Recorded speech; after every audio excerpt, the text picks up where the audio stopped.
because it's getting colder and the plants are not strong anymore. So, till next year again, we will be having another garden.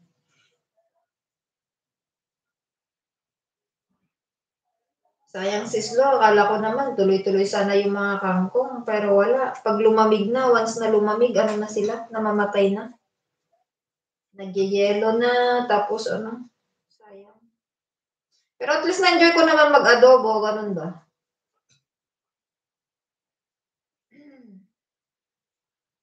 Nakatikim naman ako ng adobong kangkong, nakadinengdeng naman ako, o diba? So, ayun, at least na-enjoy naman. Mas maraming ano to, mas maraming naiwan na sausage.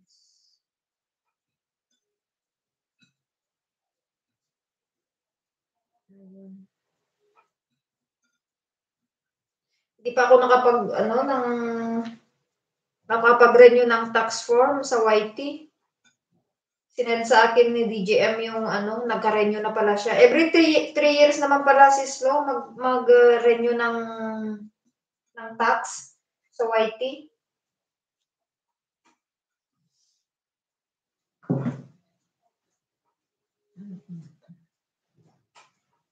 Si DJM nag-chat sa akin, sinend niya yung link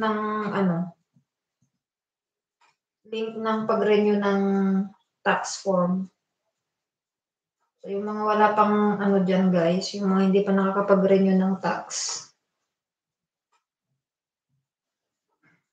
Ako naman, ay nakalagay naman doon every 3 years kasi nakalagay doon sa tawag dito,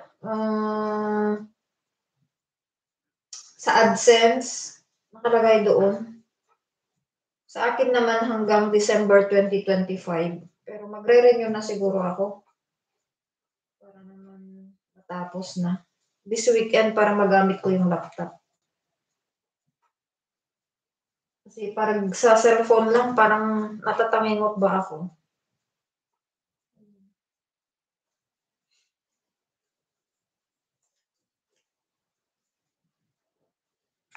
8 visitors in the house. Make a shout out. Thank you so much for your support. Sisla, nag-dinner kayo? Si Bunso daw sila, salad.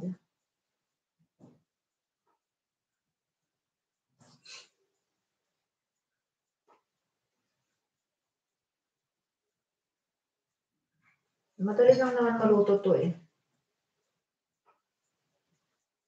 Parang nangangati yung lalamunan ko sa sibuyas.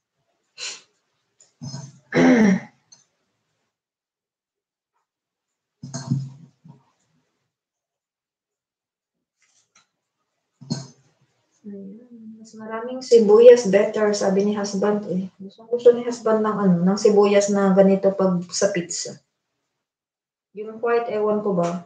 Ayaw niya ng white na sibuyas pag sa pizza. Mas gusto niya ito. Siguro ito mas maraming sibuyas sa amin na lang. Tapos yung una para sa mga anak ko.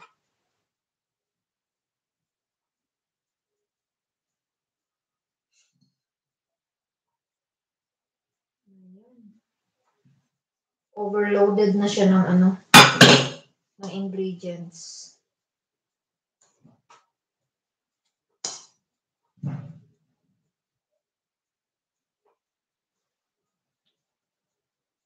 Sa mga nakabigi-bigi dyan, maraming salamat guys. Nung pare ko, Ading Charles, salamat. Brother Peter, thank you so much. Mahal PH, salamat din pala. Bunso, Sislo, salamat. Ayan, bago ko makalimutan, mamaya makalimutan ko ba? Makakalimutin tayo eh, Sislo. Alam mo, birthday pala ng isang admin namin, Sislo. Birthday niya pala ngayon, nakalimutan ko nung kaka-start namin. Nako, sa mga birthday, hindi ko nakakalimutan. Ngayon, tumatanda na tayo.